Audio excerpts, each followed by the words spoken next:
Kekasih ditangkap, terungkap motif pembunuhan Agustina Yeni Sipahutar di kebun tebu Deli Serdang. Polisi akhirnya mengungkap kasus penemuan mayat wanita bernama Yeni Agustina Sipahutar, 25, di perkebunan tebu Desa Tandam Hilir, Kecamatan Hamparan Perak, Kabupaten Deli Serdang. Menurut Kasat Reskrim Polres Binjai, AKP Zuhata Mahadi, saat ini pelaku pembunuhan terhadap warga Dusun 3, Agung Sari, Kelurahan Jatisari, Kecamatan Padang Tualang, Langkat tersebut telah diamankan. Pelaku diketahui bernama Afrizal Purnama, 23, warga Dusun 2, Gang Jati, Kelurahan Karanganyar, Kecamatan Secanggang, Langkat. Ia membeberkan motif pembunuhan tersebut yakni karena persoalan asmara antara keduanya. Dijelaskannya, dari penyelidikan sendiri, motif dari pelaku sendiri apa ini kepada?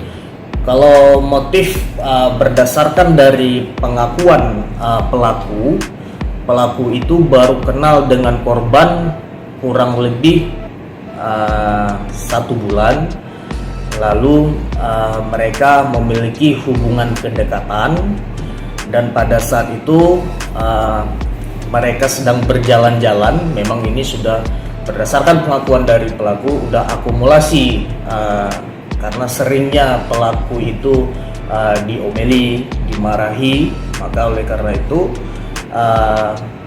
sebelum berada di seputaran kebun tebu PTP itu, pelaku sudah membawa pisau cutter. Jadi pada saat tiba di kebun tebu, disitulah momennya korban juga berbicara sama pelaku dan mungkin mereka saling cekcok, dan disitulah pelaku. Kronologis kejadian tersebut bermula dari korban yang berpamitan dari rumahnya dengan alasan hendak mengerjakan surat lamaran kerja pada Senin tanggal 25 Oktober tahun 2023. Lalu, korban dengan menggunakan sepeda motor BK 3772 pergi meninggalkan rumah. Namun, hingga keesokan harinya korban tidak kunjung pulang dan membuat keluarga panik. Kemudian, keluarga mendapatkan kabar dari warga tentang penemuan mayat di areal perkebunan PT PN2, Desa Tandam Hilir I, Kecamatan Hamparan Perak, Deli Serdang.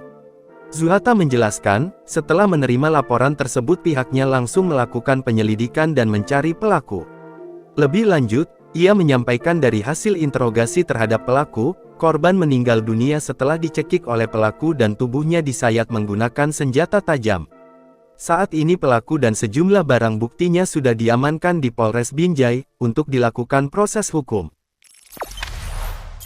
Jangan lupa subscribe, share, komen, dan like ya!